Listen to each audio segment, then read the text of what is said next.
Good morning, and my name is Justine, and I'm excited to be here today. You guys know me.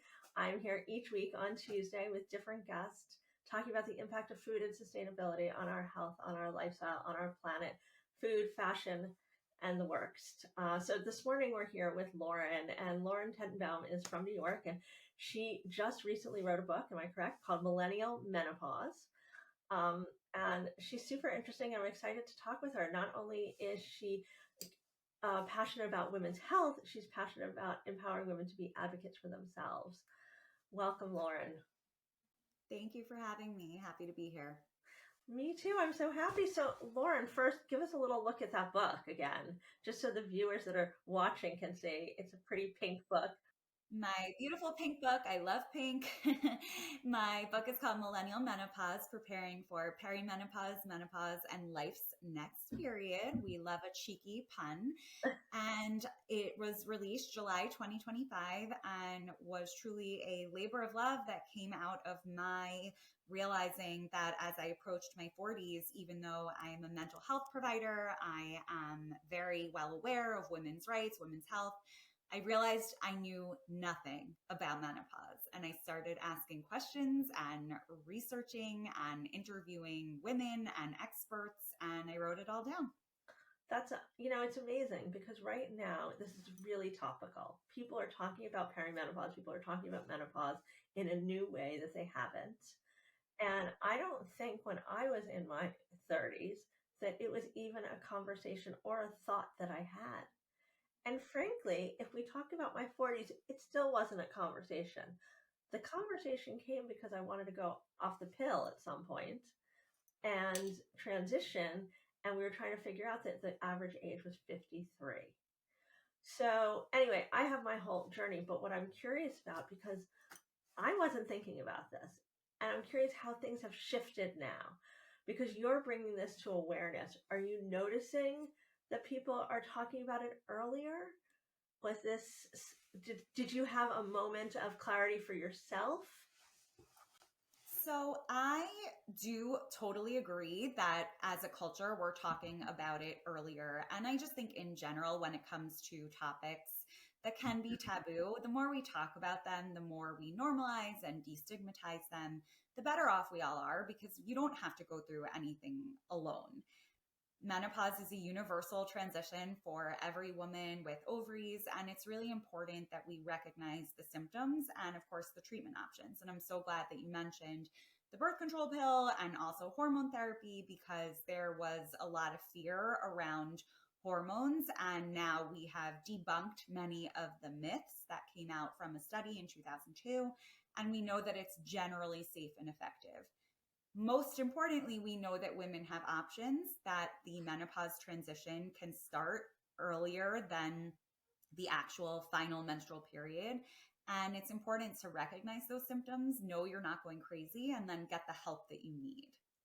I couldn't agree more. But if I had somebody like you, somebody that was talking about this and could explain to me that some of these things can correlate to perimenopause and are often symptoms of perimenopause, I might have been, there might have been a way for me to deal with it in a different way instead of guessing.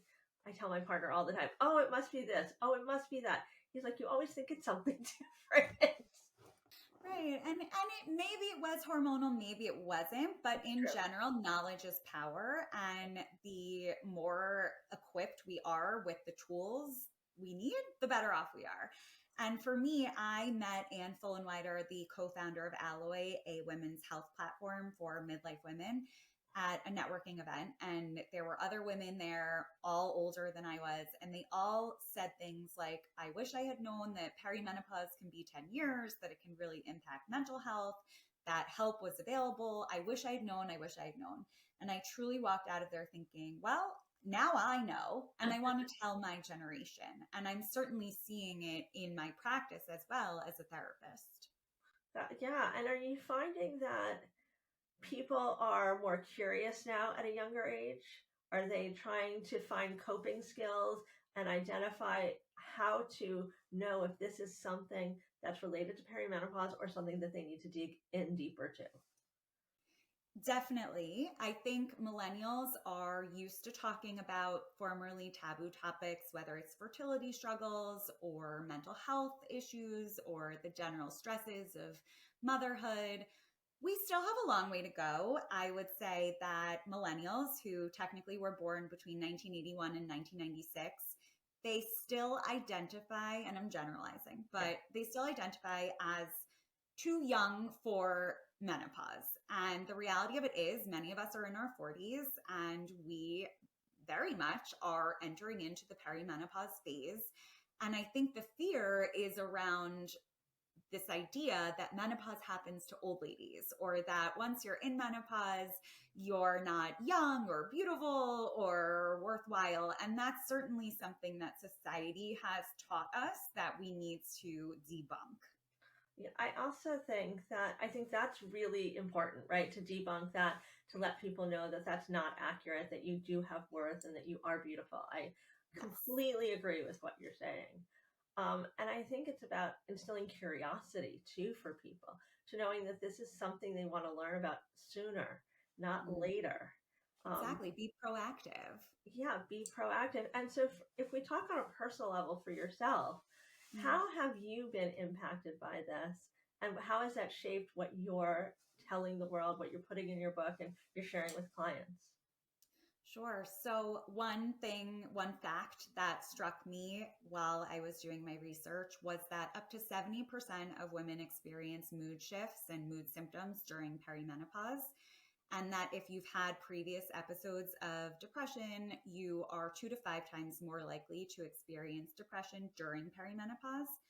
When I learned that, of course, I was really struck by that as a mental health professional and also as someone who certainly has experienced anxiety, depression. And when I use those terms, I'm not even necessarily saying the full diagnostic criteria. To me, the diagnosis is useful, but the symptoms are really what I care about and want to treat.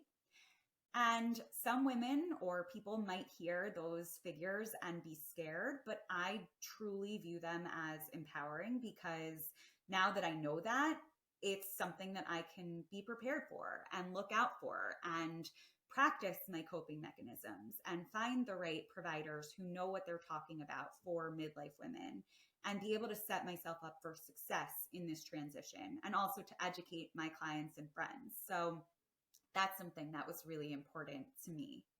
Yeah, I can imagine. I mean, I think recognizing that for yourself is, it almost feels like a weight has been lifted off your shoulders to know that like this is something you can dig into. So, I know you mentioned anxiety, depression, all those different things. Are there any coping mechanisms that you could maybe share with those folks that are going through this, that maybe, they could tap into or at least try in their repertoire? Sure. So there's a few. And of course, every woman will experience menopause differently. Every woman will experience anxiety, depression, mood issues a little bit differently. But there are a few fundamental strategies that we can all kind of benefit from. One is getting quality sleep, which is not always easy, especially when we don't feel good physically or when we're having mental health issues. But sleep should be a priority. So let's strive for that. Another is quality nutrition, which I know you feel strongly about, and I agree. Our vitamins or nutrients should hopefully come from food, not supplements, unless that's necessary. Exercise, including strength training, that's something I also personally implemented since learning about it because I never was lifting weights or anything like that. And now I've learned the tremendous benefits of strength training and resistance exercises for our cognitive health, our cardiovascular health, and of course, our bone health. And then stress reduction and social connection. Those are so important for our mental health and also our cognitive functioning. Mhm. Lastly, there's also, of course, CBT therapy, which cognitive behavioral therapy is the primary psychotherapy that I engage in which we talk about feelings and approaches to stress, things like that. But also, medication is a tool in our toolbox, whether that's hormone therapy or antidepressants. And often we use a combination of all of the above to feel better. So I recommend women think about what is bothering them, what they want to work on, and then we slowly work on implementing all of those strategies. Yeah, I think, had I known this, and I know I'm being redundant, life would have been so much more amazing. And it's not that life wasn't good, it's that, you know, if you don't feel well, or your stomach's always bothering you, or you're always tired or something, and you have tools that you can tap into to make yourself feel better, you have a little bit of a leg up, and we get to enjoy life a little bit more. Um, I know I can tell you, as I mentioned, I went off birth control at a really late stage, because I was scared of going off birth control. And I was scared of going off birth control because when I was younger, I had the worst PMS. I spoke with my doctors to make that transition from um, birth control to HRT, but I was nervous. I was scared that I was going to have those same symptoms. But truthfully, if you have a team around you, if you have somebody to talk to like yourself, if you have a doctor that knows how to, make those transitions for you with HRT, there are ways that you can feel better. And I think it's having somebody that can walk you through that in every step, yourself for the, talking about your feelings, your doctor. And then I think it's also, like you said, food. And I Mm-hmm. don't know what your thoughts are on food, but I think hydration, because Oh, people yes, forget to good. drink. Yes. Right? And if you don't eat, you're going to be even more anxious or hangry or whatever. And if you don't Yeah, drink, you are not your best self. so tell me a little bit about sort of how you structured your book, and how what you noticed and what you learned when you went to that networking event empowered you to then be like, I'm going to write this book and I want to talk to all the millennials out there. And how did you, I guess my question is, was the nugget that you found that was going to pique their interest? Well, that menopause can and does begin not just when your period stops. That's actually sort of one of the ending points. But actually, menopause begins usually in one's late 30s, early 40s, and it's reflected by a whole range of physical and mental symptoms. And you don't have to spend your 40s suffering through them. You can get help. And I would say the primary nugget that I walked away with was the power of community and talking about it, whether it's sharing resources, finding providers who know what they're talking about, just venting or laughing. You mentioned earlier something about levity, and I think that's so important to have laughter and joy and try not to take things so seriously, even if they could be hard, and they could be, but you don't have to suffer through any of it. I think that's an important point that people really need to hear, because, I think hearing from somebody like yourself who is in that stage at this moment, talking about it, you get to empower that next generation. I'm at a point where when I got my first hot flash, I didn't know what it was. I thought I had food poisoning. And I had to call a friend and be like, okay, I don't know what this is, but this happened twice now. And she's like, oh, welcome to the club. But why is it that I'm 53 and for the last X number of years, nobody's mentioned anything to me? Well, a lot of it is because, again, in our culture, we don't value older women. We don't value older people in general. And 53 is not old. We have such a No. skewed view of life. Even if we say the word midlife, a lot of people get funny about that, but it's nothing to be ashamed of or worried about. And if you are having a hard time, which does happen, again, it's okay, and it will be okay. You don't have to suffer through anything. And I really wanted to demystify the myths about menopause and perimenopause. I wanted to provide resources, which I do. I give so many other suggestions for books, for social media accounts, by vetted professionals, for podcasts, because knowledge, again, is power. And the more that we talk about these issues, we are empowering ourselves. Yeah. What was the most surprising thing you found when you started to do this research? Certainly the age range. What I knew about menopause was your period stops, maybe some hot flashes, and I did not know the age that it happens. And I interviewed many men for the book too. And a few of them said, "Oh, doesn't that happen in your 70s?" No. I didn't think that, but I didn't know. And I'm well educated, so I'm not afraid to admit that, something was amiss in my education, right? And then first I thought, oh, maybe it's just me. I missed that day or week or whatever in biology or in grad school. No, no. The more I spoke to very brilliant physicians, the more I realized this is a systemic problem because doctors are not getting the education in menopause care or women's healthcare, frankly, that they need. And that was really surprising. And then the fact, again, that many women in their late 30s, early 40s are experiencing symptoms, even if they go through actual menopause, which is 1 year after a final period at the average age of 51, they're still experiencing the symptoms for many years prior. And that was something I felt like I wanted to scream from the rooftops, and I basically am, because we don't know this. And then we think we're going crazy and we are having really difficult times with our interpersonal dynamics or at work. So many women leave the workforce or feel like they have to cut back because they're suffering. And I'm all about helping women not suffer and get the access to the healthcare that they need. I mean, I commend you for that. And I'm so impressed that you figured this out at the time that you did so that you can start to create a movement, if you will, for those millennials that are heading towards this and in this moment of time when it's so important to tap into it so that you can really go through it in a much better way, in an easier way that makes life just a little bit better. Thank you. And yes, and to demand better. And this is the lawyer in me speaking, that we don't have to just sit back and say, okay, this is just the way it is. No, we can demand that our healthcare professionals get the training. We can demand that our research gets funded. We can demand that our workplaces provide support. And so I talk about all of that in the book. It's not just mental health, although, of course, that's a huge part of it, but there are also chapters on how to navigate this in the workplace, how to talk to men. There's a whole chapter dedicated to men.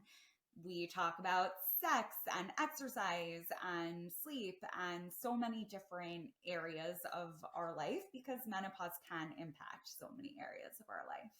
So, and I'm curious because you mentioned you interviewed men, and I don't know what age range they were, but andropause, which I can never remember how to say it, andropause, um, is also something that's not talked about a lot. I mean, I would say even less than menopause. And I would say I've talked to some men and they're just like, yeah, no, I'm fine. I'm fine. I'm fine. But yet, equally, I'm sure that they're experiencing depression and other issues as it relates to hormones and testosterone and all sorts of things. So I was curious if that came up at all in your conversation.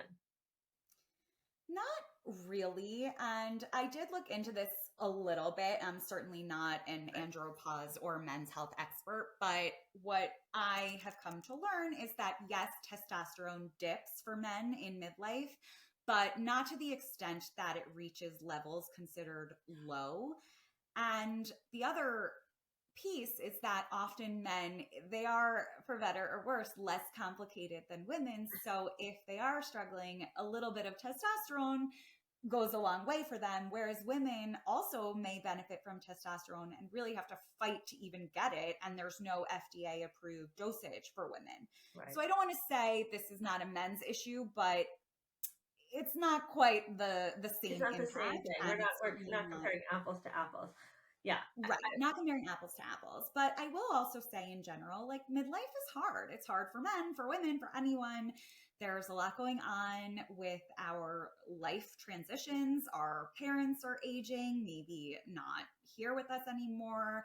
We might have toddlers, we might have teenagers, we might be empty nesters. That's stressful. Our careers are changing. So I don't want to say that all these mood issues or stressors are hormone related, but when you look at the whole picture, there's a lot going on. And if you're a man, woman, whatever, if you're feeling like you need support, you deserve that support. Yeah, I think you're accurate. I mean, we all deserve that support. And so when you first started talking about this after you had the realization and you start to talk to people and you're building your community and you're writing your book, what was the feedback you got from other millennials about what you were bringing to the table, what you were surfacing? So it ranged from, ooh, I don't want to talk about that, or I'm not ready to think about that, to thank you so much because I've noticed weird changes and I had no idea. I didn't have the language to describe this. I thought I was going crazy. I often hear in my therapy practice and in my community reflections on postpartum, such as, why didn't anyone warn me about how hard it is? Or I had no idea that weaning from breastfeeding can cause a lot of mood shifts, things like that. Mhm. And that was mirrored in the menopause conversation of, wow, thank you for telling me. Because again, when you have that knowledge, even if you're having a hard time, let's say with symptoms, you know it's not in your head. You know that you're not going crazy. You know that this is a natural process to an extent, and then that help is available. Yeah, because I'd be super curious. Like, if I look at myself 20 years ago, if somebody came up to me and said, let's talk about perimenopause, um, I don't know where I would have fallen in there. I mean, in general, I like to think that I'm forward thinking and thinking ahead. Um, and I think, but I also think the time is different now. People are more open. People talk about their feelings more, or maybe that's just because I live in California. Well, and we're both, coastal people. I agree. And I say in the book, this is not to a textbook that you study and have to memorize. No, this book is there for when you need it. And if you're thinking, normally I don't react to something the way I just did. Maybe something's going on with me. Check it out, read it. I can't guarantee it's perimenopause, obviously, if I'm not, diagnosing each individual, but it's worth reading and getting educated, getting prepared. And it was really important to me to destigmatize it and just talk about it in general. For the friends of mine who said things like, oh, I don't even want to think about it. I get it. But again, that's because they feel young and they fear aging. And in my opinion, menopause is going to happen anyway. You might as well know what it is and not go into it blindly. Yeah, I think that's more scary. But, some people don't want to know. Some people want to know everything so that they can be prophylactic and they can be preventative in the best way they can. But I can understand how scary it can be to learn these things as well. You know what? I was thinking about your book and I was thinking about, how you described it as something you can go to. It reminds me of like a recipe book or a cookbook, how you use it for reference. And I love thinking about it that way because it feels like you have almost a bit of a safety net there. You have something that you can go to when you have a question. You're not alone, and it's somebody else had it, so it's in the book, most likely. And you're not reading it from cover to cover, or maybe you are the first time and then you go back as things pop up and you want to check in. So it's kind of something that is a support system in the book, in your cupboard, so that you can always reach for it when you have a question.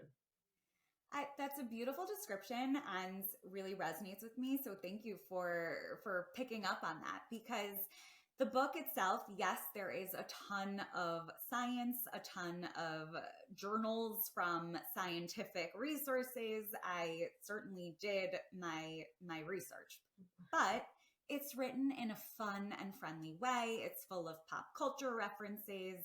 It's meant to be, and it is like a girlfriend's guide to this next chapter of life. And it's a resource and a safety net. And I know that women who have read it feel like they're talking to a friend who knows what they're talking about. And that's really my goal for it. So thank you for highlighting that. Oh, it's my pleasure. So, for those folks that are interested in learning more about your book or where they can get it, where's the best place? It's sold wherever books are sold, Amazon, Barnes & Noble, independent bookstores.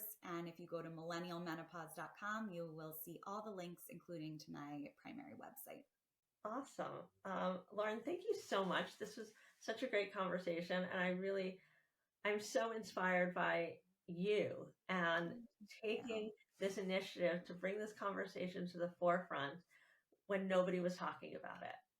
And I think that there's so many people that will be helped by this, by even just getting a little bit more educated so they can make more informed choices and know that it's okay to talk about and to ask questions.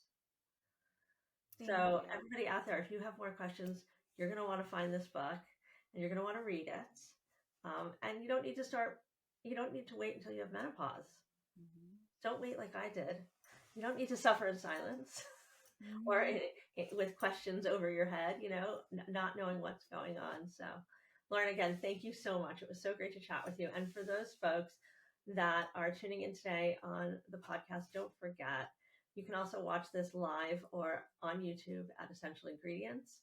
And if you're not following us, please do at essential.ingredients and justine.reichman. And we look forward to having lots more guests like you. And we look forward to, having you back and talking about, like, in 6 months or a year, what are you seeing now? Are people more talking about it more? Because it's really these conversations that inspire more conversation and more curiosity, which is what we want to instill. So, Absolutely. And always happy to chat. And if I can't help you directly, to all the listeners or viewers, happy to point you in the right direction. So feel free to get in touch. what's the best way for them to connect with you? You can reach me via email, Lauren at thecounselor.com, or on Instagram at thecounselor, counselor, but LAUR for Lauren. And we will make sure that all of that is in the show notes. So thank you so much again. And thank you to our listeners for tuning in.